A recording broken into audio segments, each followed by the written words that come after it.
I mean, just dap him up, give him a big old hug. I know, he's meant so much to me in my football career and in my life, for that matter. So excited to see him. How much of what you learned from him do you still carry with you today? I mean, a lot. I think, when you look at the grand scheme of things, in terms of football and, how to handle, being a quarterback in this league, relying on the knowledge that he has and the guys that he's been around in his career. I spent a lot of time with him. But I mean, there's been a lot of people that have had their hands in the pie and the success that we've had here in Buffalo. And first and foremost for me, it was him first. And just making sure that we were on the same page and talking about certain things. And and they know a lot of our offense. I mean, it's basically the same offense. We've done quite a few different things though with Dorsey here. So we got to be ready to go on Sunday. How much of the offense, like when you look at what they're doing versus what you're doing, like how much of it is like, oh, I do recognize that, like is it large? I mean, it's in terms of what they're doing. There's a lot of stuff that we used to do. Now we've done a good job of switching things up, and Dorsey's done a good job of rolling with what the league's doing and trying to figure out what these defenses are doing. The league as a defensive, and the schematics of things has changed over the last couple of years. Not seeing as much junk Tampa anymore. It's more of a quarters shell, playing some palms on the outside. So we've been trying to roll with that and change with that. But in terms of code words and all that stuff, we're gonna have to change some things because I'm sure that those DBs and people have heard what we've said. Maybe they've switched it. I don't know. So we'll see. Speaking of that, LeBron would like to know what LeBron when you said that during this. Yeah, it's one of our best plays that we have. To be honest, we run it quite often, and we got a lot of code words. So I'm sure over the course of our games, especially when there's no noise, you'll hear quite a few, whether it's athletes or celebrities or whatever, condiments. Like we got a lot of stuff in our game plan that we can call, and makes it fun for the guys. Do you have one for me? I said athletes and famous people. Hey, tell you that. Obviously, I know progression takes you where you have to go, but has it been a struggle maybe to get the ball, especially downfield, to Dawson? It seems like it's been a little bit of a struggle. As far as a struggle, I don't know if I'd call it a struggle. I think defenses are doing a good job of scheming up towards that, and they're taking away them. A lot of the stuff that we've called have had them first in the progression, and I feel like I've gotten off of it just because of what defenses are doing. So, there's only one ball that gets to go around at the end of the day, and we got to find a way to get that ball to those guys, especially downfield. Dawson and Dalton, they're two big playmakers, but when you're doing that and getting the ball downfield to them, you're taking away getting the ball downfield to Stephon Diggs and Gabe Davis and Deontay Hardy. So there's things that we got to do to maximize each player on the field and get them utilizing their talents to the best of their abilities, because ultimately that's going to help our team. But we're 5 games in, we're still learning, and we got a lot of season left. There was a video of Stephon from the sideline the other day, kind of taking some frustration out on a tablet. You just sort of chalk that up to one of those days where it was frustrating overall for the offense. I mean, yeah, but he was. I know a lot of people are throwing different ideas of what he was mad at on the sideline. He was mad at himself for running the wrong release on a route. So he's a competitor. He's a fiery competitor. I'm tired of hearing all this nonsense from people because there's a lot of guys in the league that have that same fire that don't get talked about. But he's a lot of our juice on the sideline. Making sure that the offense is staying up and as energized as possible, and we feed off of that. So. Obviously we want to play better. We want to win every single game that we play in, and but in terms of last week, it's in the past, and we've learned from it. We're moving on, and we got to utilize what we learned from it going forward. Follow up on that answer. Do you feel like he maybe doesn't get the credit that he deserves for his leadership with this team? No doubt. Yeah, he's a captain for a reason. And again, when you look at the sidelines of guys that are talking and making sure that everybody's ready to go. For better or worse, he's up in guys' faces, and he's making sure that we have as much juice as we need, and he supplies that to our offense, especially in times when we need it. So yeah, he doesn't get the burn that he deserves there. And frankly, that kind of ticks me off when people want to say stuff about him. But you know, we'll keep that all that internal here. When you watched the film, were you kind of kicking yourself on the deep ball that he had to stop and come back for? Because if you had gotten it out there, it was probably safe.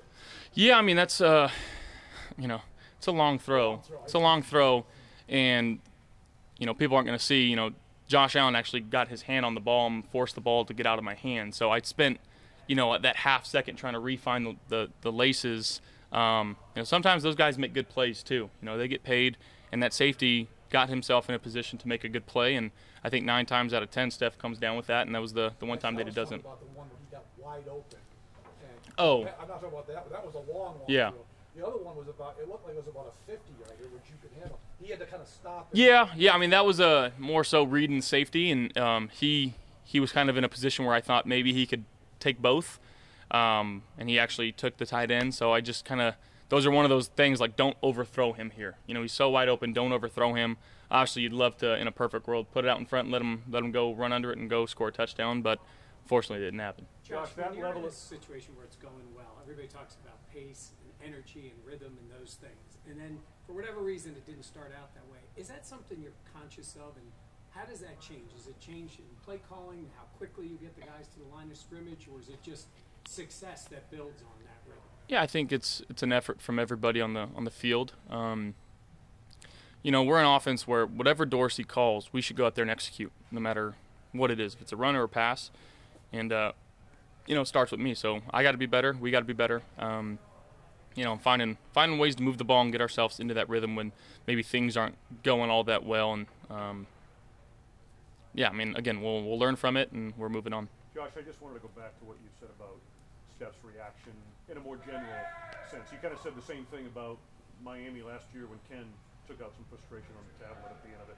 Is that level of intensity, and different guys show it in different ways, right? But is that part of what has allowed you pretty much to respond as a team and as an offense to performances like last week's or adversity? Yeah, I mean, I'd be worried if nobody was freaking out. You know, I think the want and the drive of this team of wanting to win, you know, that's the make of a good football team. We're not okay with being mediocre. You know, we're not okay with scoring 20 points. We're not okay with scoring, you know, 16 points, whatever it was week 1. You know, this is an offense that we should be going out there and we should be executing. And, you know, it's week 5. There's still a lot of football left. You know, there's no panic. But again, guys are wanting, and we have that drive to go out there and score on every single possession. And is that plausible throughout the year? Absolutely not.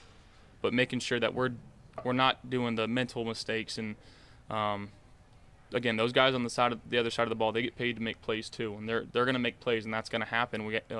We're okay with that, but we want to take care of what we can control, and that's what we're working on, fixing right now. The defense has lost 3 big guys now, Trey Milano and Daquan. Was there a message from Coach McDermott this week on that, and just what is your perspective? How do you recover from that? Yeah, I mean, you talk about one of the best D tackles in the game right now. How well, DQ is playing. Matt Milano, he's an All-Pro. Trey White getting back to his All-Pro self. You can't replace those guys. It's hard to have somebody come in and be just as good as them. But I think this front office has done a good job of picking the guys that we've picked, and this coaching staff's going to do a good job of coaching these guys and putting them in positions where they can succeed. So it's next man up, and that's for everybody in the entire league. Every team deals with injuries, and it sucks, and that's the game that we play. And it's not if you get hurt, it's when you get hurt, and it's going to happen to everybody at some point. So guys got to step up. We got to pull together as a team and make sure that it takes those other 10 guys to help fill that 11th position. Josh, as an offense, do you say on that, as an offense, do you say, hey, you got to maybe pick it up a little bit in certain situations where you guys have to score 50, it is what it is? I mean, that's the thought process that we have, regardless. Doesn't matter who we got on defense, who we're playing. Like as an offense, every time we touch the ball, we got to go score, right? We got to go get 3 or 6 and put our defense in positions where Von Miller and Greg Rousseau and Leonard Floyd can go pin their ears back and try to go get the quarterback and try to make them one-dimensional. So that's what Coach McDermott preaches throughout the year, and that's something that we got to be better on. But we've got an opportunity this week to play a really, really hungry Giants team that's going to be prepared coming in here Sunday night. So we got to be ready for that. Josh, what's Two your more. relationship like with Dable now? Do you guys talk a lot? Do you keep in touch? Like, what is that like? Yeah, I mean, I wouldn't say we're talking every day or every week, but maybe every other week, and just checking in with each other and quick little FaceTime. What's up? Miss you. Bye. And like, everybody knows Dable, and he loves his FaceTimes. But, it's a good relationship. In terms of his influence on you, I mean, you mentioned kind of generally at the beginning some framework of the offense type stuff, but where does he rank on the list of people that allowed you to become the lead in this league? And could you point to a thing or two that he maybe taught you directly that has allowed you to succeed at the league? Well, I think, in terms of, my path of my career and getting better, he was probably the most influential one. He's guy that I talk to each and every day, obviously figuring out what concepts I do and I don't like, relying on like I said earlier, the knowledge that he's had from being around guys like Tom and guys like Brett. So yeah, I mean, he's up there for sure. I don't know if he'd be number one. There, like I said, it's taken a lot of people to get me where I am right now, and I got to continue to work harder and get better. But yeah, he's been extremely influential in my career. Thank you guys. Thanks, Josh. Appreciate it, man.